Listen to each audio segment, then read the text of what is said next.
Dans la peau de, un podcast de Fabienne Prost. Dans la peau de, l'association Champ d'Action. Aujourd'hui, je me suis intéressée à cette association car elle s'occupe de préserver les milieux naturels, en particulier les fleuves et notamment la Garonne, puisque l'association est active dans cette région. Il y a des opérations nettoyage des berges de la Garonne et ramassage de mégots régulièrement qui requièrent de nombreux bénévoles. C'est dans le cadre d'une de ces opérations nettoyage des bords de la Garonne que j'ai rencontré l'une des fondatrices de cette association, Florence, avocate, juriste et grande militante de l'environnement. Elle m'a ouvert les yeux sur la nécessité de préserver nos fleuves, et l'eau en particulier, qui va devenir une denrée rare dans les décennies à venir. Alors, avant d'écouter Florence, je vous propose d'écouter la Garonne. On entend un son diffus, mais c'est aussi la route qui la longe des deux côtés. Pouvez-vous me parler de votre association Champ d'Action ? Alors Champ d'Action, on existe depuis 8-9 ans et on nettoie principalement les berges de la Garonne et les rivières d'Occitanie avec un gros volet de sensibilisation pour rappeler que c'est pas simplement un fleuve magnifique, c'est principalement notre seule et unique source d'eau potable. Et là, on est sur un site particulier et du coup, ça me fait plaisir que vous soyez là parce que, vous pouvez le couper ou ne pas le couper, mais on est sur un site Céveso, près d'AZF, qui est peut-être l'événement qui a le plus traumatisé tous les Toulousains. On a une usine qui est de niveau dangerosité 3, c'est-à-dire la dangerosité maximale. Normalement, on ne devrait rien installer à côté. Le préfet a décidé d'y installer une zone de traitement des déchets PFAS, alors que c'est quand même la première cause de développement de cancer et de maladies chez les Français et que personne n'est au courant. Et qu'il a également décidé d'y installer une usine Céveso 1. Ce qui fait que le rapporteur a mis en avant à quel point c'était dangereux, à quel point il donnait un avis défavorable. Et j'essaie de comprendre pourquoi, alors que tous les oncologues, tous les médecins sont d'accord pour dire que les PFAS, c'est le pire danger actuellement pour notre eau potable et pour notre santé, à quel point on peut installer ça à l'entrée de Toulouse, à l'endroit précis, et c'est ça où j'aimerais insister, à l'endroit précis où on prélève notre eau potable. Vous existez depuis 8 ans quels objectifs donc s'est-elle donné ? De nettoyer nos berges, c'est quand même une des principales causes de disparition des espèces. C'est des milliers et des milliers de molécules chimiques qui se retrouvent dans notre eau potable. Il y a un chiffre qu'on essaie de faire comprendre aux gens, c'est que dans un seul emballage, il y a du plastique, mais il y a aussi 9936 molécules chimiques dans un seul emballage plastique. Et ce chiffre, il donne le vertige. Nous, on a ramassé plus de 400 000 tonnes de déchets, essentiellement du plastique, ça donne aussi le vertige. Simplement sur la Garonne. Et le message qu'on veut essayer de faire passer, c'est qu'on n'a pas d'autres sources d'eau potable. Avec les années, le niveau de la Garonne va diminuer et ça devrait être notre priorité en fait. La seule chose avec laquelle les êtres humains ne peuvent pas vivre, c'est l'eau.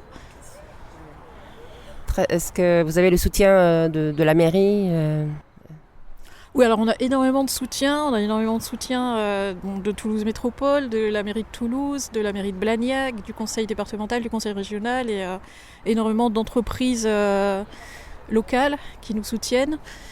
Et c'est le fait qu'on ait ramené, je pense, 31 000 personnes 31 000 sur la Garonne, c'est dire que c'est tous les âges confondus, toutes les classes professionnelles confondues. On a beaucoup d'ingénieurs, de personnes d'absolument tous les milieux, et de dire que tout le monde prend conscience que c'est vital et que y a quelque chose d'urgent à faire.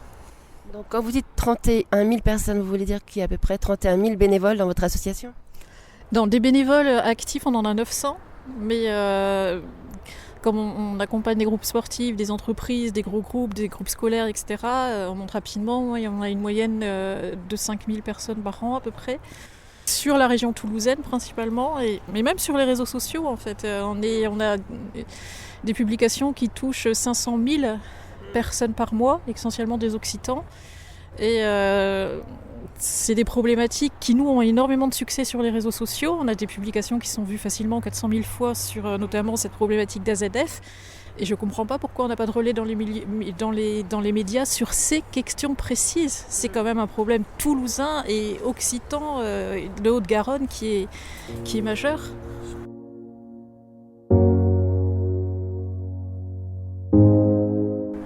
Une action comme aujourd'hui, vous en faites combien dans l'année ? On en fait tous les dimanches pratiquement, et on en fait aussi en semaine. Il y a entre 50 et 70 sorties par an.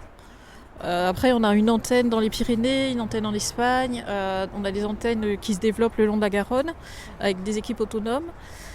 C'est pour moi la seule et unique manière de... Enfin, il faut vraiment concentrer son action sur le fleuve pour pouvoir faire des remontées à la mairie, aux mairies, aux municipalités, quand il y a des problèmes et essayer d'avancer sur ces sujets avec elles.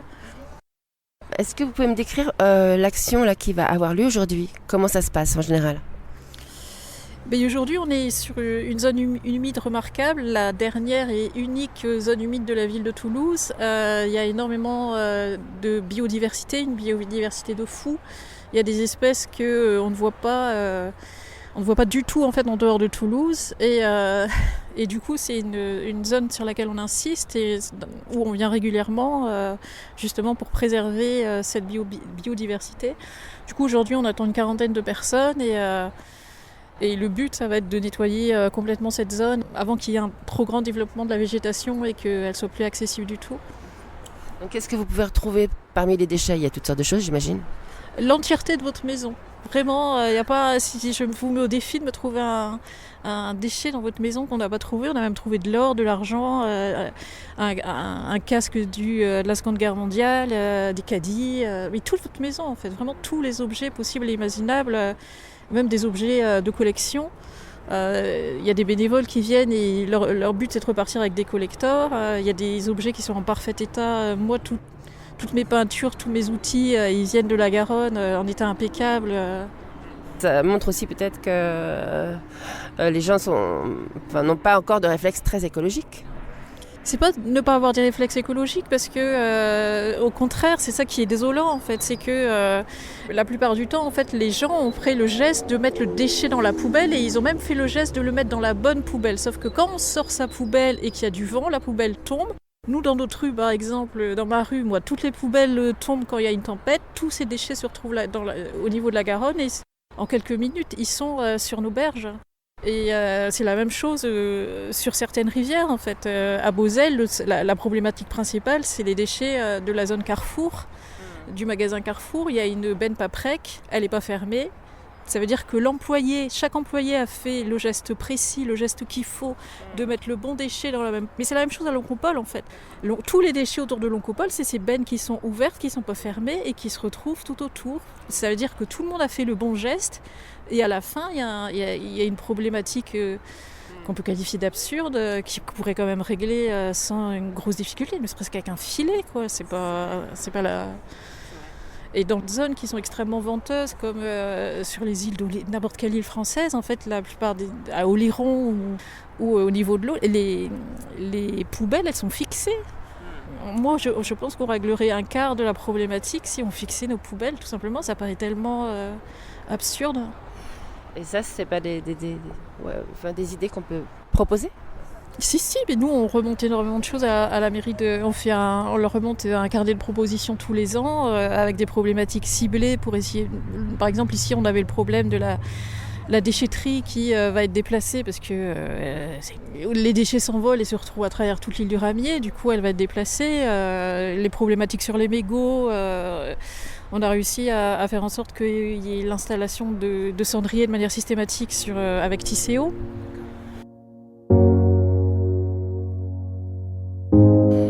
Aussi que vous aviez une action importante sur le mégot. Vous faites des opérations ramassage de mégots de temps en temps aussi ? Oui, c'est le déchet le plus petit, le plus anecdotique. On en a ramassé 400 000 dans la ville de Toulouse et pourtant c'est le plus dangereux.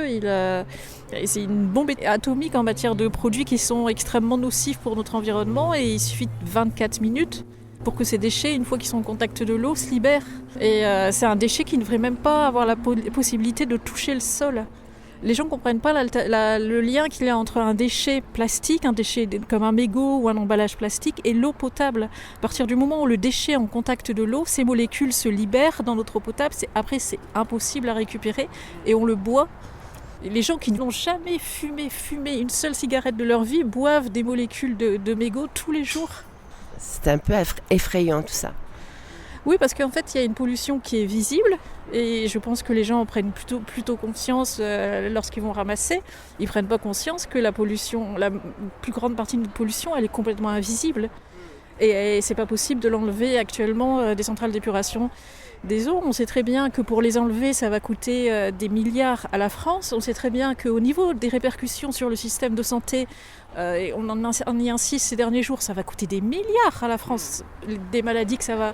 Et pour autant, il y a beaucoup de problématiques qui sont très, très simples. C'est pas un problème de propreté, c'est pas du tout un problème de propreté. Actuellement, c'est un problème grave de santé publique. Et quelles sont les actions à venir importantes pour vous ? Là, dans les semaines qui suivent, on va être dans l'antenne des Pyrénées, l'antenne en Espagne. C'est une Garonne qui est complètement différente. Mais en fait, à la frontière précise avec l'Espagne, on a une énorme source de pollution de manière systématique.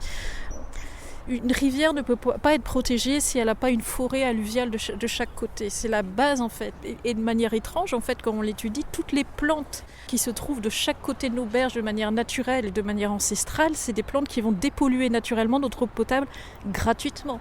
Et dans la plupart des usines de traitement d'eau, on a recours aux plantes tellement c'est utile. Et le fait d'avoir créé cette route qui mène entre Toulouse et l'Espagne, qui longe la Garonne, mais qui ne peut pas la longer plus près, c'est une aberration écologique. Il y a des parkings, les gens s'y garent et vous connaissez la suite. Mais il y a aussi, et on oublie le fait de créer des pistes cyclables juste à côté de nos trous. La pollution créée par les pneus des vélos est exactement la même que les pneus de voiture. On se retrouve avec des produits chimiques, des retardateurs de flammes, des produits de fou dans notre eau potable. Et la base d'une rivière, en fait, c'est de ne pas essayer de la contrôler, de la maîtriser, de faire une rivière toute droite, parce que du coup, on a une accentuation au niveau de crue qui est colossale. Mais c'est aussi de laisser ces forêts alluviales qui, gratuitement, dépolluent notre eau potable et qui sont un réservoir de biodiversité de fou et qui protègent notre bien le plus précieux. Qui va devenir encore plus précieux dans les années à venir, l'eau. Mais nous, il y a une donnée que moi je trouve aberrante et j'ai du mal à la croire. On a rencontré une directrice du CNRS il y a quelques jours qui a un pont en la matière, Catherine Jandel, et qui nous expliquait que le débit de la rivière, de la Garonne, dans le meilleur des cas, dans 50 ans, il réduit de 70%. Où on va chercher l'eau, je veux dire, sachant qu'on n'aura plus de neige, les glaciers auront disparu, il y aura une concentration de polluants, des polluants permanents. Pas des polluants qui disparaissent au bout de quelques heures, des polluants permanents à vie qui vont se retrouver dans notre eau potable. Et on s'est dit que la meilleure idée, en ayant toutes ces connaissances, parce que tout le monde le sait, c'est d'installer une usine de traitement de PFAS à l'entrée de Toulouse, d'installer deux sites Seveso extrêmement dangereux, d'aller à l'encontre même des conclusions de la personne, du spécialiste qui s'est posé les questions de savoir si c'était une bonne ou une mauvaise idée. Et on se dit, mais comment on peut encore aller dans ce sens-là ? Je ne sais pas s'ils ont installé l'Oncopole juste à côté pour qu'on ait un raccourci rapide, mais on est le pays le plus touché par les cancers.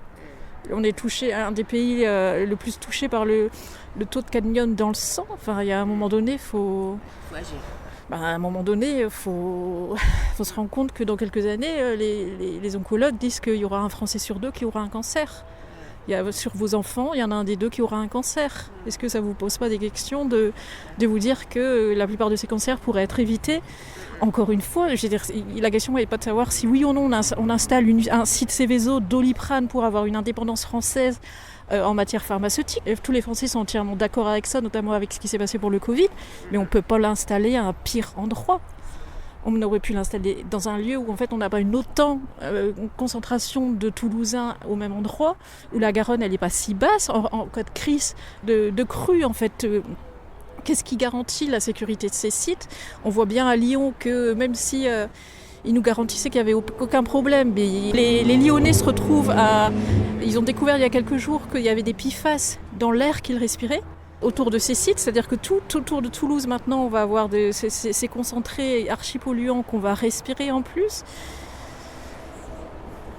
C'est mettre notre santé en danger, quoi. Je ne sais pas qui prend ces décisions. Cette usine Doliprane, on aurait pu l'installer ailleurs, dans un endroit où ça aurait été nettement moins dangereux, où il n'y aurait pas eu une telle concentration d'habitants, et précisément pas à l'endroit où on prélève notre eau potable. Il y a quand même une obligation de protéger la population. Enfin, moi, quand j'ai lu quelqu'un, ou que je vois quelqu'un à un poste aussi important, je veux dire, sa première responsabilité, c'est notre protection, la protection de notre sécurité en cas d'explosion. C'est ce qui s'est passé avec AZF, la protection de, notre santé, la protection de nos enfants. Il n'y a aucun de ces trois principaux éléments qui est respecté. Tout ça, c'est une question d'argent. Mais c'est même pas une politique économique. C'est même pas. On peut l'installer dans un lieu nettement moins problématique.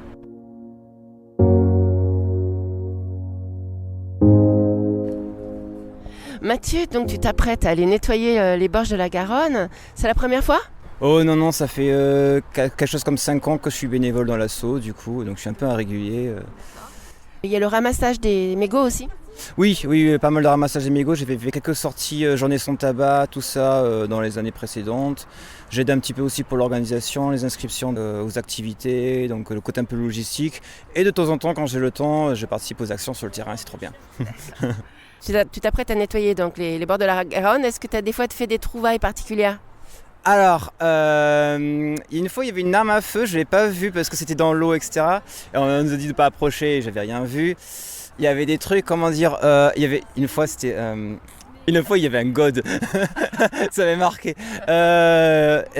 Après quelques jouets, que parfois il y a certains bénévoles quand ils ont des trucs qui les intéressent, genre une fois il y avait des jouets, etc. Et puis bon, on va nettoyer ça et les récupérer pour nous parce que c'est trop bien. Donc il y a des fois des bonnes surprises. Voilà. Eh bien alors, bon courage pour... Avec plaisir. Je vois arriver là maintenant une armée de bénévoles qui s'équipent de gilets jaunes et de sacs poubelles verts pour l'opération nettoyage des bords de la Garonne. Florence, en vraie lanceuse d'alerte, m'a convaincue qu'il y avait du souci à se faire avec l'installation prochaine d'une usine de Doliprane à Toulouse, à proximité de la Garonne, et qu'il va falloir être vigilant sur les conséquences d'une telle installation. De même qu'il est important de trouver des solutions pour éviter que les poubelles se déversent dans le fleuve les jours de grand vent. Si vous voulez en savoir plus sur leurs actions, les soutenir, les rejoindre, vous pouvez les trouver sur les réseaux sociaux, où ils sont très actifs, ainsi que sur leur site champdaction.com. Cet épisode se termine. Vous pourrez le retrouver sur toutes les plateformes de podcast à partir du lundi 4 mai, ainsi que sur ma chaîne YouTube, et sur Radio Occitanie le mercredi 22 avril à 19h30. À bientôt pour de nouvelles rencontres.